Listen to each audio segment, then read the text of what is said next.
பகவத்கீதையில் 6வது சாப்டரில் 16வது ஸ்லோகம். நாத்யஸ்நதஸ்து யோகோஸ்தி ந சைகாந்த மனஸ்நதக ந சாதி ஸ்வப்னஷீலஸ்ய ஜாகிரதோ நைவ சார்ஜுன.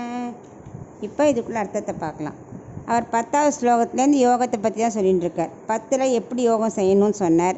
அப்புறம் 11, 12 எப்படிப்பட்ட இடமா இருக்கணும், மனசை எப்படி கட்டுப்படுத்தணும்னு சொன்னார்.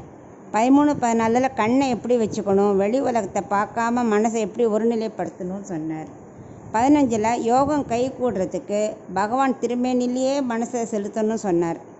இப்போ 16 என்ன சொல்கிறேன்னா, ரொம்ப முக்கியமான முதல் நிலையை சொல்கிறார். எல்லாத்துக்கும் ஒரு ந போட்டிருக்கார். ந அஸ்தி அப்படின்னா கூடாது அப்படின்னு அர்த்தம். என்னென்னா, அது அளவுக்கு அதிகமாக உணவு சாப்பிடக்கூடாது. அப்படி சாப்பிட்டானா அவனுக்கு யோகம் சித்திக்காது. சரி, ஒரேடியாக பட்னி இருக்கணும் அப்படின்னு நினச்சாலும் அவனுக்கு கைகூடாது.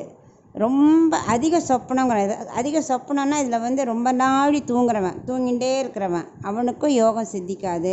சரி, நம்ம முழிச்சுட்டே இருப்போம் அப்படின்னு ஒரேடியாக முழிச்சுட்டு இருந்தாலும் யோகம் சித்திக்காது. அதனால் இவர் என்ன சொல்ல வர்றாருன்னா, எல்லாமே ஒரு அளவாக இருக்கணும்.